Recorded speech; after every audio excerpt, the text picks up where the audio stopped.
ಕುಪೇಂದ್ರ ರೆಡ್ಡಿ ಅವರನ್ನ ಗೆಲ್ಲಿಸಿಕೊಳ್ಳಲೇಬೇಕು ಅಂತ ಜೆಡಿಎಸ್ ಮತ್ತು ಬಿಜೆಪಿ ಇಬ್ರು ಕೂಡ ಪಣವನ್ನ ತೊಟ್ಟಿದ್ದು ಇದೀಗ ಸಭೆಗಳ ಮೇಲೆ ಸಭೆಯನ್ನ ನಡೆಸ್ತಾ ಇದ್ದಾರೆ. ಖುದ್ದು ಅಖಾಡಕ್ಕೆ ಇಳಿದಿದ್ದಾರೆ ಮಾಜಿ ಸಿಎಂ ಕುಮಾರಸ್ವಾಮಿ ಅವರು ಮತವನ್ನ ಸೆಳೆಯೋ ಸಲುವಾಗಿ.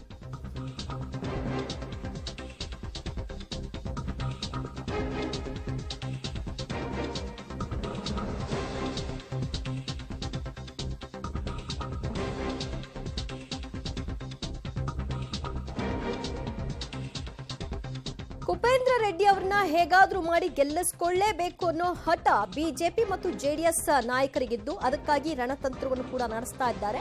ಮತ ಸೆಳೆಯಲು ಅಖಾಡಕ್ಕೆ ಇಳಿದಿದ್ದಾರೆ ಮಾಜಿ ಸಿಎಂ ಕುಮಾರಸ್ವಾಮಿ ಅವರು. ಎಂಜಿ ರಸ್ತೆಯ ಖಾಸಗಿ ಹೋಟೆಲ್ ಒಂದರಲ್ಲಿ ದೋಸ್ತಿ ನಾಯಕರುಗಳು ಭೇಟಿಯಾಗಿ ರಣತಂತ್ರವನ್ನ ಹೆಣೆದಿದ್ದಾರೆ.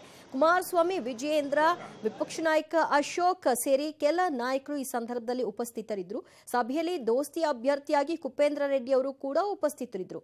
ಅವರು ಸಭೆಯಲ್ಲಿ ಯಾವ ಒಂದು ತೀರ್ಮಾನಕ್ಕೆ ಬಂದಿದ್ದಾರೆ, ಸೊ ಜೆಡಿಎಸ್ ಮತ್ತು ಬಿಜೆಪಿ ನಾಯಕರ ವಿಶ್ವಾಸ ಏನಿದೆ, ಇಂಥವ್ರು ನಮಗೆ ಮತ ಹಾಕ್ತಾರೆ ಅಂತ, ಸೊ ಆ ಒಂದು ಮತಗಳನ್ನ ಗಟ್ಟಿಗೊಳಿಸಿಕೊಳ್ಳಿಕ್ಕೆ ಕುಮಾರಸ್ವಾಮಿ ಅವರು ಕೂಡ ಅಖಾಡದಲ್ಲಿ ಧುಮುಕಿದ್ದಾರೆ. ನಾಳೆ ಚುನಾವಣೆ ಏನು ಸರ್, ಕಡೆಗಳಿಗೆಯಲ್ಲಿ ಕಾನ್ಫಿಡೆನ್ಸ್ ಇದೆಯಾ ಸರ್ ತಮಗೆ? ನಮಗೆ ಕುಪೇಂದ್ರ ರೆಡ್ಡಿ ಅವರು ಹೇಳಿದ್ದಾರೆ, ಎಲ್ಲರೂ ಮತ ಕೇಳಿದ್ದೇನೆ, ವೈಯಕ್ತಿಕ ಸ್ನೇಹಿತರಿದ್ದಾರೆ, ಅವರೆಲ್ಲರೂ ಮತ ಹಾಕ್ತಾರೆ, ಗೆಲ್ತೀವಿ ಅಂತ ಹೇಳಿದ್ದಾರೆ. ನಾವು ನಮ್ಮ ಪಕ್ಷದಿಂದ ನಮ್ಮ ಅಭ್ಯರ್ಥಿನ ಹಾಕಿದ್ದೀವಿ.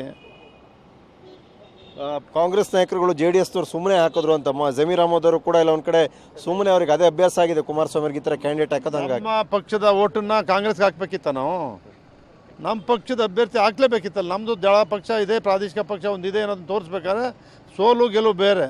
ನಮ್ಮ ಪಕ್ಷದ ಅಭ್ಯರ್ಥಿನ ಹಾಕಿದ್ದೀವಿ, ನಾವು ಗೆಲ್ಲುವ ಕಾನ್ಫಿಡೆನ್ಸ್ ಇದೆ.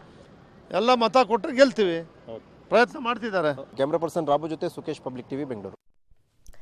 ಸೊ ನಮ್ಮ ಮತಗಳನ್ನ ನಾವು ಇನ್ಯಾವುದೋ ಪಕ್ಷಕ್ಕೆ ಹಾಕ್ಲಿಕ್ಕೆ ಆಗಲ್ಲ. ನಮ್ಮ ಪಕ್ಷದ ಅಭ್ಯರ್ಥಿಯನ್ನೇ ನಾವು ಕಣಕ್ಕೆ ಇಳಿಸಿದ್ದೀವಿ. ಸೋಲೋದು ಗೆಲ್ಲೋದು ಸೆಕೆಂಡ್ರಿ, ಆದರೆ ನಮ್ಮ ಅಭ್ಯರ್ಥಿ ಕುಪೇಂದ್ರ ರೆಡ್ಡಿ ಅವರೇ ಹೇಳಿದ್ದಾರೆ, ನಾನು ಗೆದ್ದೇ ಗೆಲ್ತೀನಿ, ನನ್ನ ಸ್ನೇಹ ಬಳಗ ವಿಶ್ವಾಸದೊಂದಿಗೆ ಎಲ್ಲರೂ ಕೂಡ ಮತ ಹಾಕ್ತೀನಿ ಅಂತ ಭರವಸೆಯನ್ನ ಕೊಟ್ಟಿದ್ದಾರೆ ಅಂತ.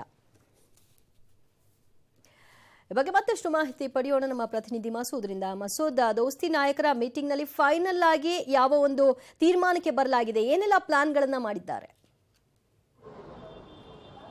ದಿವ್ಯಾ, ಇವತ್ತು ಒಂದೇ ದಿನ ಬಾಕಿ ಇರುವಂಥದ್ದು, ನಾಳೆ ರಾಜ್ಯಸಭೆ ಚುನಾವಣೆ. ಖಾಸಗಿ ಹೋಟೆಲ್ನಲ್ಲಿ ಬಿಜೆಪಿ ಮತ್ತು ಜೆಡಿಎಸ್ ನಾಯಕರು ರಣತಂತ್ರವನ್ನು ಹೆಣಿತಾ ಇದ್ದಾರೆ. ಕೊನೆ ದಿನವಾದಂತಹ ಇವತ್ತು ತಂತ್ರಗಾರಿಕೆಯನ್ನು ರೂಪಿಸ್ತಾ ಇದ್ದಾರೆ. ಎರಡು ಪ್ರಮುಖ ವಿಚಾರ. ಒಂದು, ಕಾಂಗ್ರೆಸ್ಸಿಂದ ಅಗತ್ಯ ಮತಗಳನ್ನು ಸೆಳೆಯೋದು ಯಾವ ರೀತಿ, ಇಷ್ಟು ದಿನಗಳ ಕಾಲ ಏನೆಲ್ಲ ಪ್ರಯತ್ನ ಆಗಿದೆ, ಯಾವೆಲ್ಲ ಶಾಸಕರನ್ನ ಸೆಳೆಯುವಲ್ಲಿ ಕುಪೇಂದ್ರ ರೆಡ್ಡಿ ಅವರು ಸಫಲರಾಗಿದ್ದರೆ ಇದ್ರ ಬಗ್ಗೆ ಬಿಜೆಪಿ ಜೆಡಿಎಸ್ ನಾಯಕರು ಚರ್ಚೆ ಮಾಡ್ತಾ ಇದ್ದಾರೆ. ಇನ್ನೊಂದು, ಜೆಡಿಎಸ್ಗೆ ಕಷ್ಟ ಇರುವಂಥದ್ದು ತಮ್ಮ 19 ಶಾಸಕರನ್ನ ರಕ್ಷಣೆ ಮಾಡ್ಕೊಳ್ಳುವಂಥ ವಿಚಾರ. ಹಾಗಾಗಿ ಎರಡೂ ವಿಚಾರಗಳನ್ನು ಕೂಡ ಚರ್ಚೆ ಮಾಡ್ತಾ ಇದ್ದಾರೆ. ಇಲ್ಲಿ ಕುಪೇಂದ್ರ ರೆಡ್ಡಿ 5ನೇ ಅಭ್ಯರ್ಥಿಯಾಗಿ ಸ್ಪರ್ಧೆ ಮಾಡ್ತಾ ಇದ್ದಾರೆ. ಅವ್ರನ್ನ ಯಾವ ರೀತಿ ಗೆಲ್ಲಿಸ್ಕೋಬೇಕು ಅನ್ನುವಂಥ ತಂತ್ರಗಾರಿಕೆ ಬಗ್ಗೆ ಪ್ರಮುಖವಾಗಿ ಚರ್ಚೆ ಆಗ್ತಿದೆ.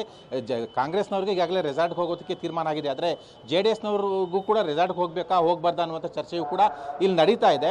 ಆದರೆ ಮೇಲ್ನೋಟಕ್ಕೆ ಸಾಧ್ಯತೆಗಳು 5ನೇ ಅಭ್ಯರ್ಥಿ ಪರವಾಗಿಲ್ಲ, ಸನ್ನಿವೇಶ ಅವ್ರು ಗೆಲ್ತಾರೆ ಅನ್ನುವಂಥ ಪೂರಕವಾಗಿಲ್ಲ. ಆದರೂ ಕೂಡ ಜೆಡಿಎಸ್ ಮತ್ತು ಬಿಜೆಪಿ ನಾಯಕರು ವಿಶ್ವಾಸದಲ್ಲಿದ್ದಾರೆ, ಕುಪೇಂದ್ರ ರೆಡ್ಡಿ ಅವರು ಗೆದ್ದೇ ಗೆಲ್ತಾರೆ ಅಂತ. ಈಗ ಬಿಜೆಪಿಯ ಮೊದಲನೇ ಅಭ್ಯರ್ಥಿ ನಾರಾಯಣ ಸಾಹೇಬ್ ಭಾಂಡೆಗೆ ಗೆದ್ದು 21 ಮತಗಳು ಉಳಿಕೆ ಆಗ್ತವೆ.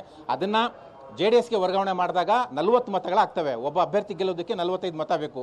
ಇನ್ನೂ 5 ಶಾಸಕರ 5 ಮತಗಳು ಬಹಳ ಕಡಿಮೆಯಾಗಿ ಬರ್ತವೆ ಕುಪೇಂದ್ರ ರೆಡ್ಡಿಗೆ. ಹಾಗಾಗಿ ಆ 5 ಮತಗಳನ್ನ ಯಾವ ರೀತಿ ಭರಿಸ್ಕೋಬೇಕು, ಯಾವ ರೀತಿ ಸೆಳಿಬೇಕು, ಇಷ್ಟು ದಿನಗಳ ಕಾಲ ತಂತ್ರಗಾರಿಕೆ ಏನು ಮಾಡಿದ್ದಾರೆ, ಇವೆಲ್ಲವೂ ಕೂಡ ಚರ್ಚೆ ಮಾಡ್ತಾ ಇದ್ದಾರೆ. ಇವತ್ತು ರಾತ್ರಿ ಮತ್ತು ಅಲ್ಲಿವರೆಗೂ ಕೂಡ ಕೊನೆ ಕ್ಷಣದವರೆಗೂ ಕೂಡ ತಂತ್ರಗಾರಿಕೆ ಮಾಡಬೇಕು ಅನ್ನುವಂಥ ತೀರ್ಮಾನಕ್ಕೆ ಬಿಜೆಪಿ ಜೆಡಿಎಸ್ ನಾಯಕರು ಬಂದಿದ್ದಾರೆ. ಹಾಗಾಗಿ ಇದರಲ್ಲಿ ಯಶಸ್ವಿ ಆಗ್ತಾರೆ ಅನ್ನುವಂಥದ್ದನ್ನು ಕಾದು ನೋಡಬೇಕಾಗಿದೆ. ದಿವ್ಯಾ, ಥ್ಯಾಂಕ್ ಯು ಮಸೂದ್, ನಿಮ್ಮೆಲ್ಲ ಮಾಹಿತಿಗೆ.